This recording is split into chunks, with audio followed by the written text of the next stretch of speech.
Hey friends, it's Jennifer. Hope you guys are doing well. Today I'm going to try to do a newer project. I have these tags that I have just sort of collected. I have tons of them. I just chose 4 of them today.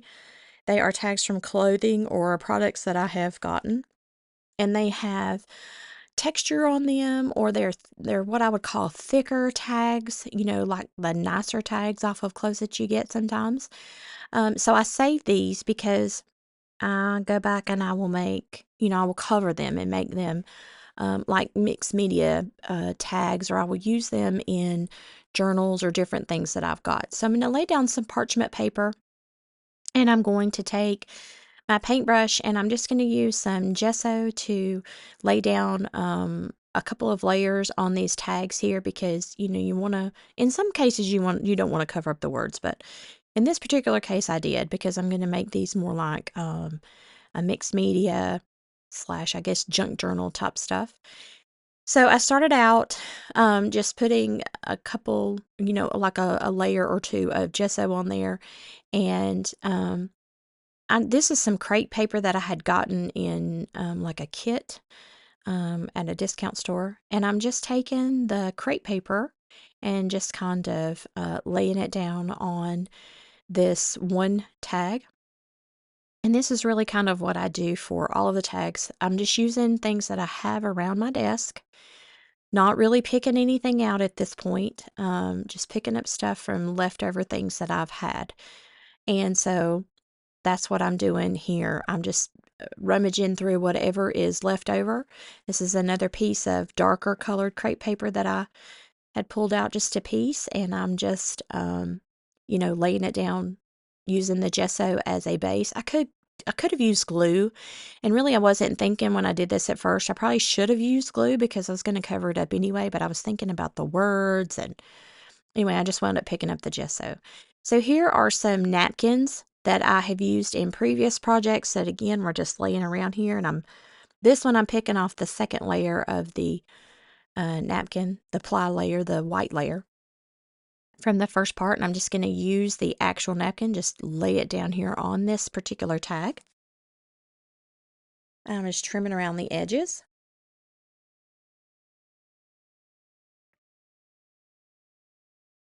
And I'm doing the same thing for this next tag. This is a tie-dyed napkin, and I just sort of wadded it up there. And again, I'm just going to lay it down in sections because I'm going to be using several different pieces of different things that I have to put on these cards. So I'm just trimming off the excess there. So you can kind of see the front sides are looking good, or they've got something down on them. And so now I'm turning them over and I'm going to work on the back side. Again, just picking up stuff that I have on my desk, old tea-dyed papers that I'd use from projects.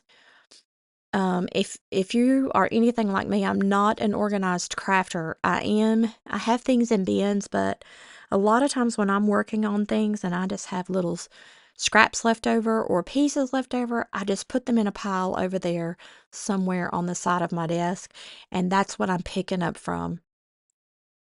And these things are from, I can think of several projects that I've done in the past couple of years that these things are from. So, um, some of them are from recent things, and some of them are from years ago, just little scraps.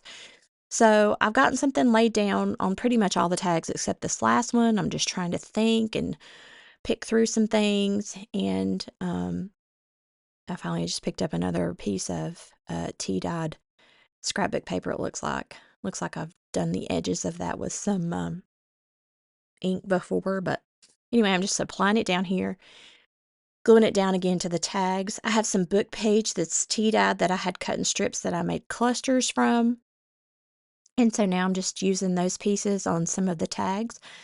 Again, when I do these projects, I don't really have anything in mind, and initially when I put things down on these tags, I think, gosh, that's not really that pretty, you know. Um, Especially when you're just going through elements that you have on your desk. And you can see I'm just sort of going through and trying to put pieces on there just to cover up the white or the underside of the tags with. I wound up not being crazy about any of this at first, but I find that if you just put it down on the tag, later on you can make it sort of come together. And you can just see I'm taking a screwdriver and some other pieces, and I'm just going in there and punching those holes that are in that tag because I've covered them up and I want to make sure that I can see where to get through on the hole there. And so now I'm going back and using the underside of that white napkin that I peeled off just to cover up some of the other spots because you can kind of still see through it, which is um, nice, but you want some of those other places covered up. I'm just using some gesso to kind of soften some things up a little bit. And again, it's just a process. You just go through and I picked up things that I have and just lay them down to sort of cover up the entire tag surface. And so that's what I'm doing right here, is basically covering both sides of the tag. I'm just doing it in slow, smaller pieces.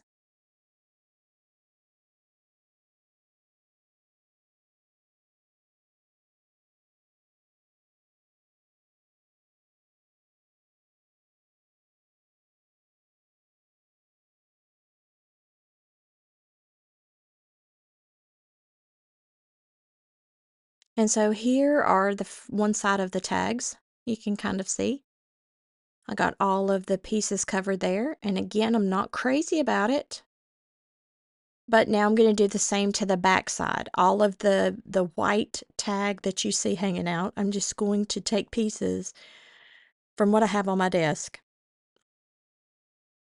and just use those to cover up the white tag part. Again, not really color matching or really have anything going on in my mind.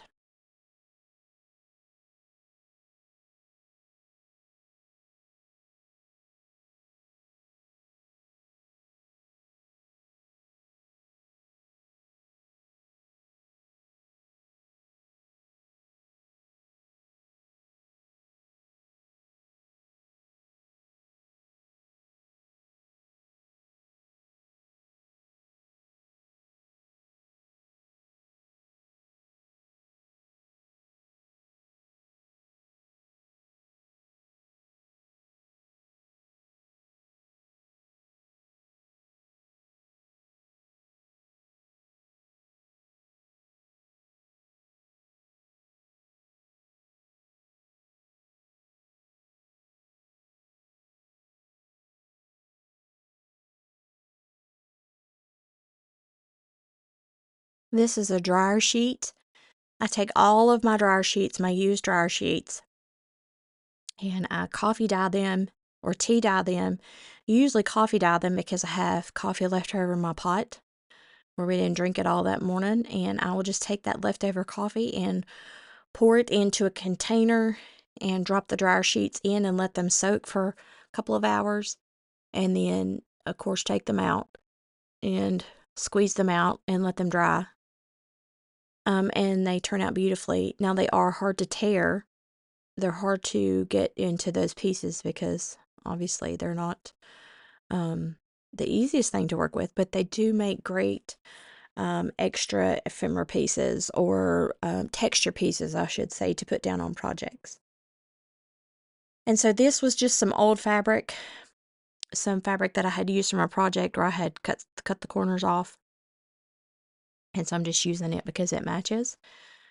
Fabric is good to use in a mixed media project, but fabric is hard to, it doesn't tear easy.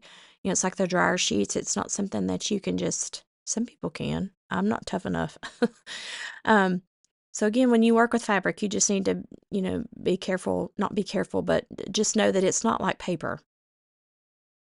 So now that I've gotten all of the sides of the tags covered, um, I'm going to use elements like ink, distressed oxide, things like that to decorate the tags with.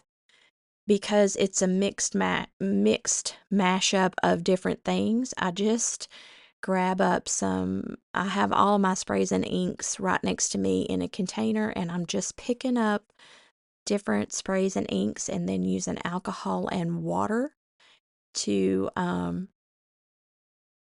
to help um, run that ink or that distressed oxide. And I have had people ask before, why do you use alcohol on the distressed oxide or the alcohol inks?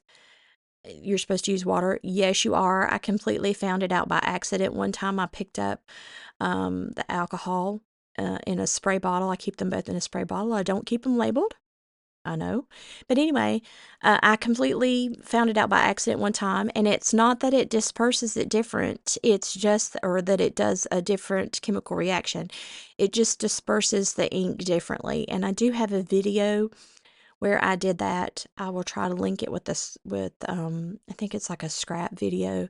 But anyway, I will try to link it up in the card so you can see the difference between alcohol and water. It was completely by mistake. It just has a different reaction. It doesn't disperse it differently. But anyway, that's what I'm doing here. I'm using distressed oxide ink, water, and alcohol to decorate or put down things on the tag to kind of make it cohesive.